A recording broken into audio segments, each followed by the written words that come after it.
Cada trajeto é uma história, e cada cliente, uma experiência diferente. Essa verdade é bem conhecida pelos taxistas de longa data, mas agora essa experiência se estendeu também aos motoristas de Uber e outras plataformas de transporte, que se tornaram parte integrante das cidades modernas.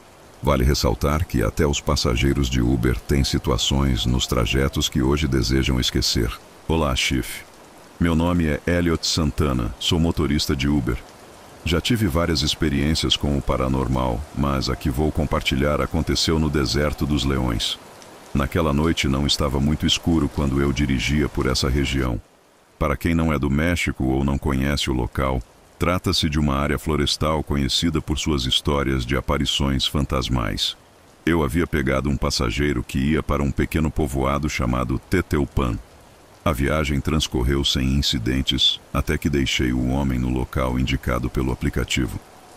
Com um suspiro de alívio, me preparei para voltar à cidade, ansioso para terminar meu turno. No entanto, o caminho de volta não seria tão simples. Enquanto avançava pela estrada sinuosa e deserta, um dos pneus do carro furou de repente. Frustrado, parei à beira da estrada e saí do veículo para inspecionar o pneu. O ar frio da noite era pesado, e a escuridão da floresta ao meu redor era opressiva. Sabia que precisava trocar o pneu o mais rápido possível, então comecei a trabalhar. Enquanto lutava com o pneu, não pude evitar a sensação de que algo, ou alguém, me observava entre as árvores. Os sons da floresta eram inquietantes. O estalo de galhos, o vento gelado e, ocasionalmente, o uivo de algum animal noturno. Lembrei-me das histórias sobre aparições e presenças fantasmagóricas que assombravam visitantes desprevenidos. O medo começou a tomar conta de mim, mas tentei manter a calma e continuar trocando o pneu. Finalmente consegui trocar o pneu e rapidamente entrei no carro, ansioso para sair dali. Enquanto dirigia devagar pela estrada, a sensação de estar sendo observado não desaparecia. Na verdade, parecia aumentar a cada quilômetro percorrido. Foi então que senti um peso extra no carro, como se algo tivesse entrado sem que eu percebesse. Não conseguia ver nada, mas a presença era inegável. A inquietação se transformou em pânico silencioso. Com o coração acelerado, cheguei a uma oficina para ajustar o pneu. Enquanto os mecânicos trabalhavam, notei algo que me gelou o sangue. Uma silhueta escura dentro do carro. Não conseguia distinguir seus traços, mas sua presença era claramente visível. Tentei manter a compostura enquanto terminavam o serviço, e quando finalmente pude ir embora, me senti completamente exausto. Ao chegar em casa, senti uma falta de energia no corpo e um sono avassalador. Caí na cama e dormi quase o dia todo, mas meus sonhos eram cheios de pesadelos.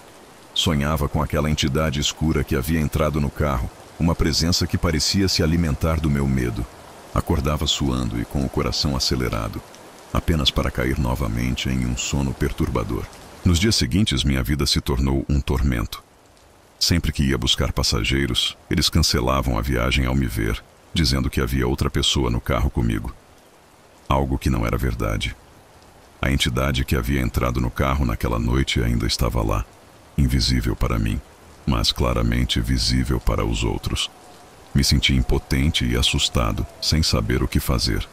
Perdi clientes e tive que pedir dinheiro emprestado ao meu irmão para pagar as despesas do Uber, prometendo devolver o mais rápido possível.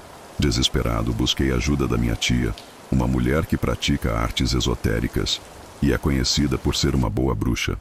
Ao contar o que havia acontecido, ela me disse que eu havia tido um encontro noturno com uma entidade escura que se apegou ao meu carro.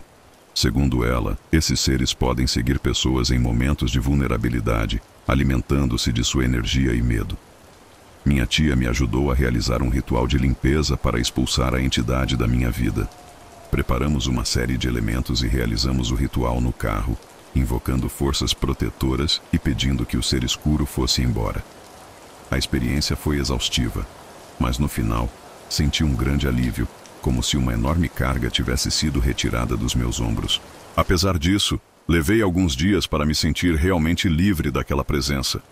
Minha tia e eu voltamos ao local onde o pneu havia furado, e ela começou a gritar, dizendo que a entidade não era bem-vinda e que ninguém a havia convidado a me acompanhar. Não sei exatamente o que aconteceu entre minha tia e aquela coisa, mas ela usou palavras fortes e vulgares, dizendo que não a queríamos em nossas vidas. Depois de cerca de 1 hora, minha tia me disse que tudo estava resolvido. Eu me senti livre naquele momento e o carro parecia limpo, como se aquela energia negativa tivesse ficado no mesmo lugar onde havia entrado naquela noite. Voltei a trabalhar aos poucos, sempre com um olho no retrovisor e uma oração nos lábios. Os cancelamentos pararam e os passageiros não viam mais nenhum acompanhante estranho no carro. No entanto, até hoje, não consegui esquecer essa experiência. Às vezes, quando dirijo à noite por estradas desertas, ainda sinto uma pontada de medo. Mas, como minha tia me disse, o medo é o que alimenta essas entidades. Encontros noturnos com entidades obscuras não trazem nada de bom para a vida de alguém. Se não tivéssemos expulsado aquela entidade do carro como minha tia fez, isso poderia ter me causado um acidente e eu não estaria aqui para contar essa história. Olá, Chief. O que vou contar não é uma experiência paranormal, mas é assustadora. Meu nome não importa e quero permanecer no anonimato. Acredito que vocês entenderão quando eu contar minha experiência, então vou me chamar apenas de Ana. Minha história não é muito longa, pois vou compartilhar apenas o essencial do que vivi. Sempre usei o aplicativo do Uber. Naquela época, as viagens eram seguras para mim. Eu sempre compartilhava meus trajetos com meus amigos após festas ou reuniões, e também fazia o mesmo com minha família. Naquele momento, eu estava no estado do México quando isso aconteceu. Eu tinha meu grupo de amigos, Marta, Adrián e Cuauhtémoc. Ou pelo menos achava que eram meus amigos. Era dezembro, e a festa de Natal do trabalho terminou por volta das 2 da manhã. Adrián disse que me levaria para casa, mas eu recusei, pois ele teria que atravessar a cidade inteira e depois voltar para sua casa. Marta já havia sido buscada e me convidou para dormir na casa dela e do irmão, já que era tarde e seria melhor do que ir para casa sozinha.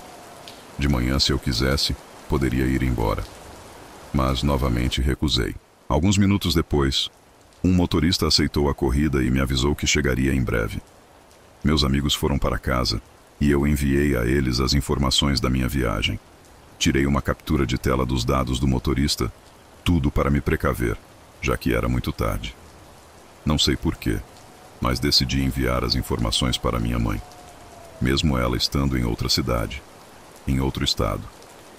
Ela respondeu dizendo que ficaria de olho no meu trajeto. O carro finalmente chegou e eu entrei. A motorista me cumprimentou e perguntou se eu estava pronta para começar a viagem. Eu concordei enquanto ativava meu aplicativo de mapas para traçar a rota e me certificar de que o carro não se desviasse sem motivo aparente. O trajeto foi muito agradável com a motorista. Ela tinha 2 filhos pequenos e nossa conversa foi tão natural, como se fôssemos amigas de longa data. De repente, a motorista recebeu uma ligação. Ela dizia sim por alguns momentos, ficava em silêncio e dava para ouvir a voz do outro lado gritando, perguntando se ela estava ouvindo. Ela respondeu que sim. Em alguns instantes, a motorista ficou nervosa e, quando menos esperei, ela encostou o carro e me disse para descer. Perguntei o motivo e ela me disse que 2 quadras adiante estavam me esperando. Disseram a ela como eu estava vestida e meu nome. Ordenaram que ela me deixasse em um determinado local e fosse embora. Quando desci, fiquei nervosa e peguei minhas coisas. Antes de sair, ela me disse para desligar o celular e que Deus me abençoasse.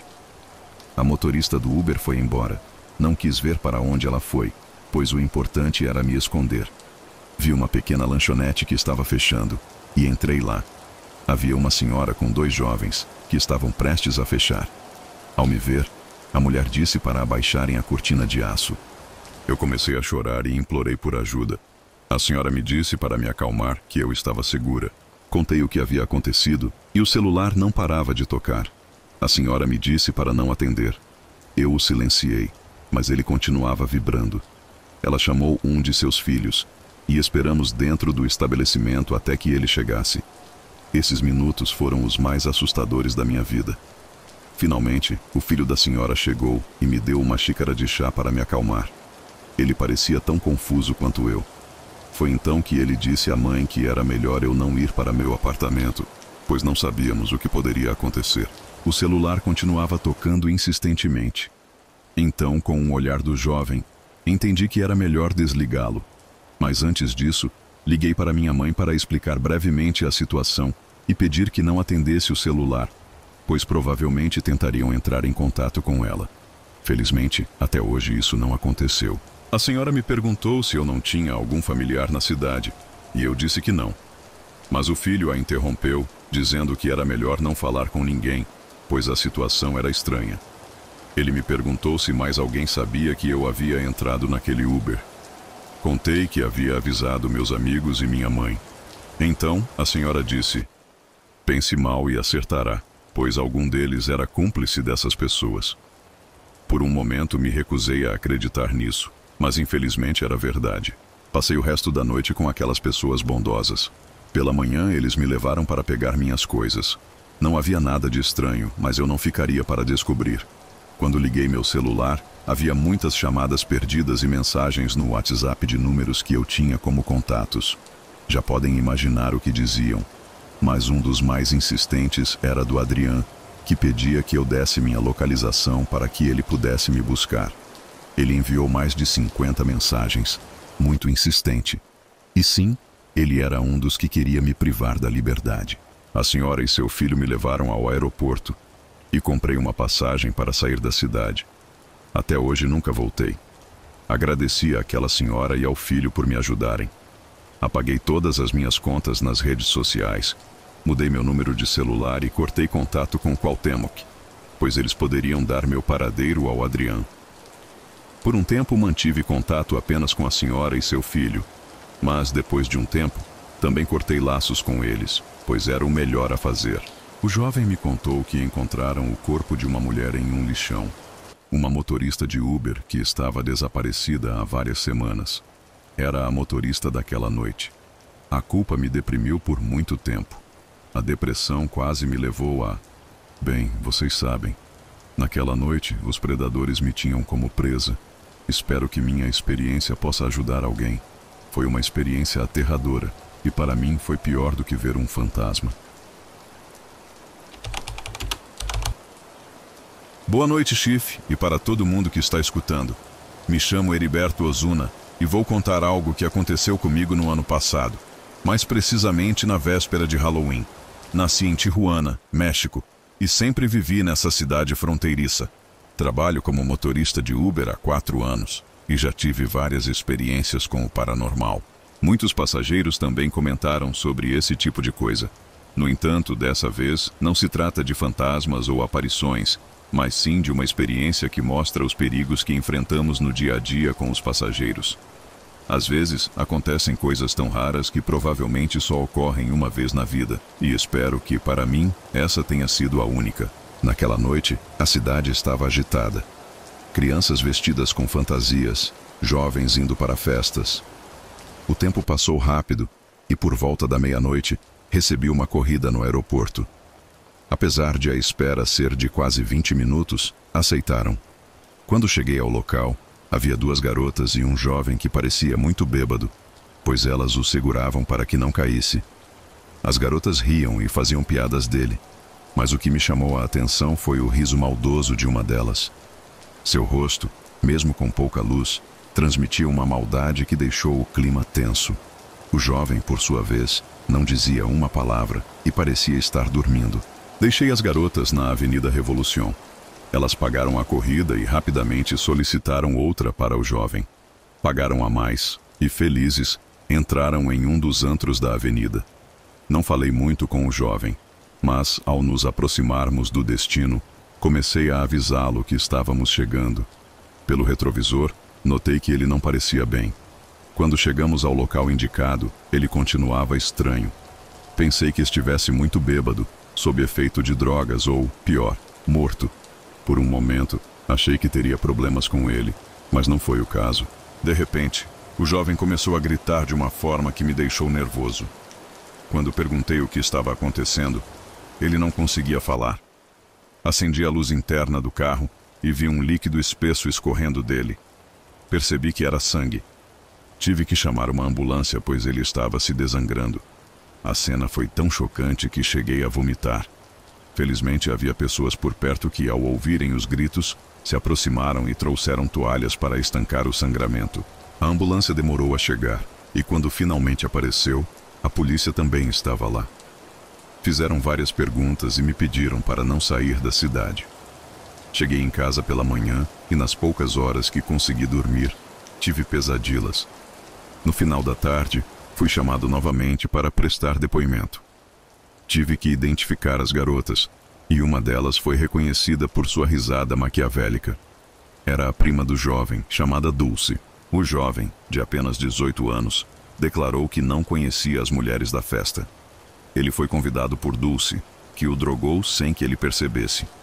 Enquanto o efeito da droga fazia seu corpo fraquejar, as mulheres se divertiam às suas custas. Quando chegou a hora do ritual, ele foi colocado em um local indicado pela suposta bruxa líder, que cortou seu membro sem que ele percebesse. Ele só se deu conta do que havia acontecido quando acordou no hospital. Dulce confessou o que havia feito. Ela e outras mulheres estavam se iniciando em uma seita de bruxaria e precisavam de uma pessoa para o ritual. O jovem foi escolhido por ela, que o convidou para a festa como uma armadilha. Ele confiou em uma familiar, e isso arruinou sua vida em um piscar de olhos. Essa experiência me marcou profundamente. Como motorista de Uber, você nunca sabe quem vai entrar no seu carro ou o que pode acontecer. Espero que Dulce passe muito tempo na prisão pelo que fez. Aquele jovem tinha toda a vida pela frente e confiou em alguém que o traiu de forma horrível.